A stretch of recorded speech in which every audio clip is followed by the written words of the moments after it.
ಇನ್ನು ರಷ್ಯಾದಲ್ಲಿರುವ ಭಾರತೀಯರಿಗೆ ವಿದೇಶಾಂಗ ಇಲಾಖೆ ಎಚ್ಚರಿಕೆಯನ್ನು ಕೊಟ್ಟಿದೆ. ರಷ್ಯಾ ಉಕ್ರೇನ್ ಯುದ್ಧದಿಂದ ಭಾರತೀಯರು ದೂರವಿರಿ. ರಷ್ಯಾ ಉಕ್ರೇನ್ ಯುದ್ಧದಿಂದ ಭಾರತೀಯರು ದೂರವಿರಿ. ರಷ್ಯಾದಲ್ಲಿರುವ ಭಾರತೀಯರಿಗೆ ವಿದೇಶಾಂಗ ಇಲಾಖೆಯಿಂದ ಹೋದಂತಹ ಎಚ್ಚರಿಕೆ ಇದು.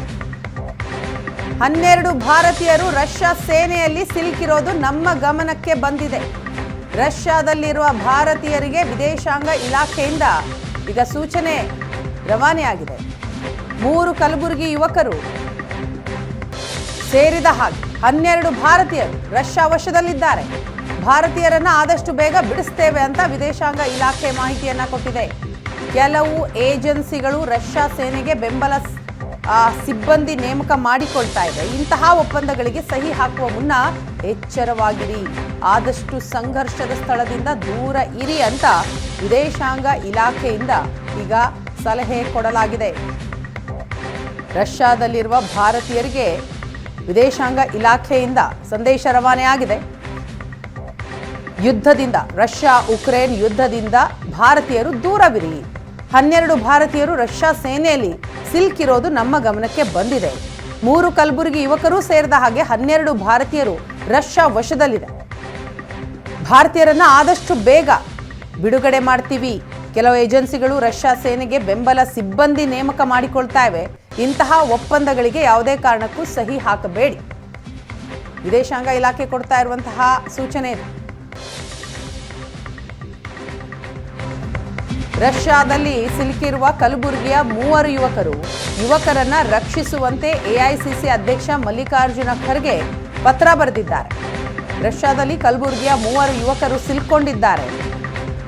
ಅವರ ನೆರವಿಗೆ ಧಾವಿಸಬೇಕು, ಅವರನ್ನ ರಕ್ಷಿಸಬೇಕು ಅಂತ ಎಐಸಿಸಿ ಅಧ್ಯಕ್ಷ ಮಲ್ಲಿಕಾರ್ಜುನ ಖರ್ಗೆ ಪತ್ರ ಬರೆದಿದ್ದಾರೆ ಕೇಂದ್ರ ವಿದೇಶಾಂಗ ಸಚಿವರಿಗೆ. ಕಲಬುರಗಿ ಮೂಲದ 3 ಯುವಕರು, ತೆಲಂಗಾಣದ ಓರ್ವ ಯುವಕ, ಒಟ್ಟು 12 ಮಂದಿ ಭಾರತೀಯರು ಸಂಕಷ್ಟದಲ್ಲಿ ಈಗ ಸಿಲುಕಿದ್ದಾರೆ. ಕಳೆದ 1 ವರ್ಷದಲ್ಲಿ 100ಕ್ಕೂ ಅಧಿಕ ಯುವಕರು ರಷ್ಯಾ ಸೈನ್ಯದಲ್ಲಿದ್ದಾರೆ. ಉದ್ಯೋಗದ ಆಮಿಷ ಒಡ್ಡಿ ಉಕ್ರೇನ್ ವಿರುದ್ಧದ ಯುದ್ಧಕ್ಕೆ ಅವರನ್ನು ಬಳಸಿಕೊಳ್ಳಲಾಗ್ತಾ ಇದೆ.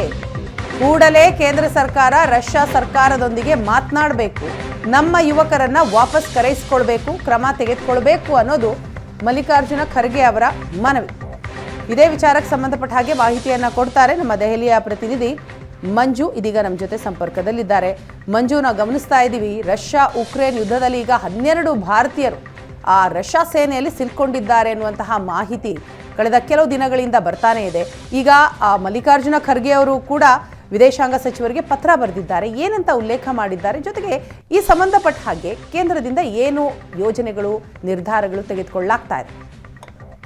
ವೀಣಾ, ಇದೊಂದು ಬಹಳ ಎಚ್ಚರಿಕೆಯ ನಡೆಯನ್ನ ಕೇಂದ್ರ ಸರ್ಕಾರ ಇಟ್ಟಿರುವಂತದ್ದು. ಅದರ ಜೊತೆಗೆ ಭಾರತೀಯರ ಪರವಾಗಿ ನಾವು ಯಾವಾಗ್ಲೂ ಕೂಡ ಇರ್ತೇವೆ ಅನ್ನುವಂಥದ್ದನ್ನ ನಿನ್ನೆ ಅಷ್ಟೇ ಸುದ್ದಿಗೋಷ್ಠಿಯಲ್ಲಿ ತಿಳಿಸಿದ್ದಾರೆ. ಇದರ ಜೊತೆಗೆ ನಿನ್ನೆ ಸುದ್ದಿಗಾರರೊಂದಿಗೆ ಮಾತನಾಡ್ತಾ ಇದ್ದಂತ ವಿದೇಶಾಂಗ ಇಲಾಖೆಯ ವಕ್ತಾರರು ಈಗ ಅವರು ಈ ತನಕವೂ ಕೂಡ ಮಾಡಿರುವಂತಹ ಕೆಲಸವನ್ನ ವಿವರಣೆಯನ್ನ ನೀಡ್ತಾ ಇದ್ರು. ಇದು ಆಲ್ರೆಡಿ ರಷ್ಯಾದ ಚಾನಲ್, ಅಂದ್ರೆ ರಾಜತಾಂತ್ರಿಕತೆಯ ಚಾನಲ್ ಮೂಲಕ ಅಲ್ಲಿನ ಉನ್ನತ ಅಧಿಕಾರಿಗಳನ್ನ ನಾವು ಈ ಅಧಿಕಾರಿಗಳಿಗೆ ಈ ಮಾಹಿತಿಯನ್ನ ಮುಚ್ಚಿದ್ದೇವೆ.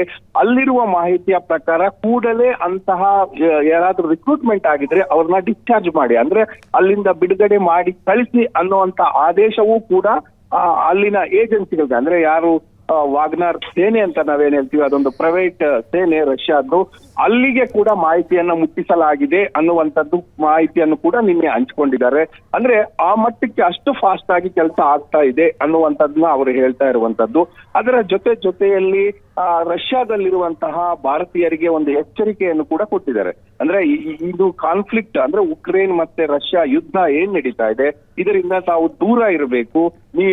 ಇಂಥ ಆಮಿಷಗಳಿಗೆ, ಅಂದ್ರೆ ಏಜೆನ್ಸಿಗಳು ಕೆಲಸ ಕೊಡಿಸ್ತವೆ ಅನ್ನುವಂತಹ ಅಂಶವನ್ನ ಒಡ್ಡಿ ಈ ರೀತಿ ತಳ್ತಾ ಇರುವಂತದ್ದು ಗೊತ್ತಾಗಿದೆ.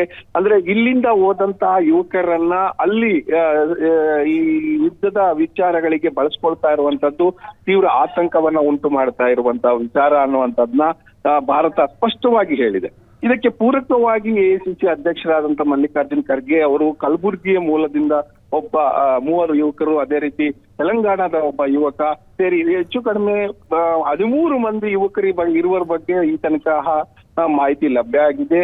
ಆ ಎಲ್ಲವನ್ನು ಕೂಡ ಅವರನ್ನ ಬಿಡಿಸಬೇಕು, ಭಾರತಕ್ಕೆ ಮತ್ತೆ ಅವರನ್ನ ಕರೆತರಬೇಕು ಅನ್ನುವಂತ ಆಗ್ರಹಿಸಿ ಒತ್ತಾಯವನ್ನ ಮಾಡಿ Yes. ಒಂದು ಪತ್ರವನ್ನ ಬರೆದಿದ್ರು. ಅದಕ್ಕೂ ಕೂಡ ಪ್ರತಿಸ್ಪಂದನೆ ಮಾಡಿರುವಂತಹ ವಿದೇಶಾಂಗ ಇಲಾಖೆ ಕೂಡಲೇ ನಾವು ಕ್ರಮ Okay. ಕೈಗೊಳ್ತೇವೆ ಅನ್ನುವಂತ ಮಾಹಿತಿಯನ್ನ ನೀಡಿದೆ. ವೀಣಾ, ಎಸ್, ಥ್ಯಾಂಕ್ ಯು ಮಂಜು ತಮ್ಮ ಮಾಹಿತಿಗಾಗಿ.